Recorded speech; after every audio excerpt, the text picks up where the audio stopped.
આદર્શી morning.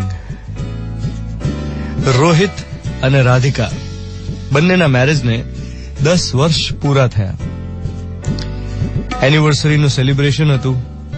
રોહિતના રિલેટિવ્સને invite કર્યા હતા, રાધિકાના colleagues હતા, વેલવિશર્સ, ફ્રેન્ડ્સ, બધા જ પાર્ટી એન્જોય કરતા હતા. અચાનક રાધિકાએ સ્ટેજ પર જઈને માઇક લીધું અને રોહિત માટે એક સોંગ ગાવાનું શરૂ કર્યું.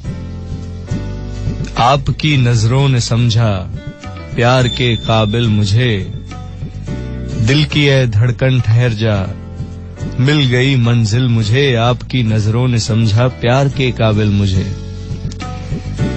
સોંગ સાંભળીને રોહિત ખૂબ ખુશ હતો. આ સોંગ બંનેના લગ્ન જીવનની સફળતાનું કારણ હતું. એકચ્યુઅલી મેરેજ થયા ત્યારે એમણે નક્કી કર્યું હતું કે રોજ રાત્રે રાધિકાએ રોહિત માટે આ સોંગ ગાવાનું એટલે ગાવાનું.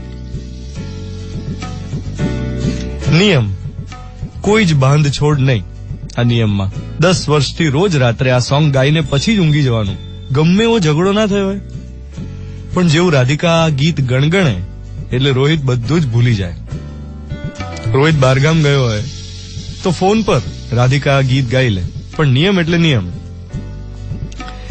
ત્યાં હાજર દરેક વ્યક્તિએ રોહિતને કહ્યું કે હવે કંઈક તો તું બોલ. એટલે રોહિતે કહ્યું કે જો, અમારા લગ્ન જીવનની સફળતામાં પહેલો નિયમ તો આ ગીત છે અને બીજો નિયમ કોમ્પ્લિમેન્ટ્સ. રોહિતે કહ્યું કે હું શરૂઆતથી લઈને અત્યાર સુધીમાં દરેક નાની નાની વસ્તુમાં રાધિકાને એપ્રિશિએટ કરું છું. વખાણ કરવા આ બહુ મોટી કળા છે. કોઈને કોમ્પ્લિમેન્ટ્સ આપવા, અને એ પણ દિલથી. એવું નહીં કે સામેવાળાને એમ લાગે કે આ તો જબરદસ્તી વખાણ કરે છે. સામેવાળી વ્યક્તિના વખાણ કરવાથી સંબંધના પાયા મજબૂત થાય. When you start એપ્રિશિએટિંગ someone, automatically confidence વધે. એટલે ખામી શોધ્યા કરીએ તો ખામી જડે, અને સારું શોધીએ તો સારું મળે. ભૂલ શોધવાને બદલે પ્રશંસા કરો તો પ્રોત્સાહન મળે, અને ટીકા કરવાથી કડવાશ વધે. આ વાત રોહિતે કહી અને બધાએ તાળી વગાડી. હવે આજનો મૂળ મોર્નિંગ મંત્ર. લગ્ન જીવનની સફળતા તો બરાબર છે, પણ એકચ્યુઅલી કોઈના પણ વખાણ કરવાથી સામેવાળાના કોન્ફિડન્સમાં વધારો તો થાય જ છે. પછી તમારી ઓફિસમાં હોય, તમારા ફ્રેન્ડ સર્કલમાં હોય. સો આ એક કળા જે તમારે વિકસાવવાની જરૂર છે.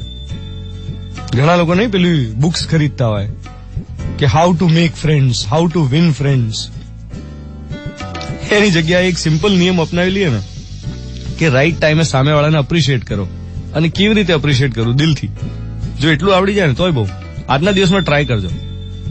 આજે ખાલી એટલું કરો કે રાત પડતા પહેલા કોઈ એક જણને તમારે બહુ સરસ કોમ્પ્લિમેન્ટ્સ આપવા છે, વખાણ કરવાના છે. કેવી રીતે કરશો? If you can do that before the day ends, I am sure તમારો ને એ વ્યક્તિનો સંબંધ થોડો વધારે મજબૂત થયો હશે. ચેક કરજો. હું છું ધ્વનિત તમારી સાથે. Good morning my dear.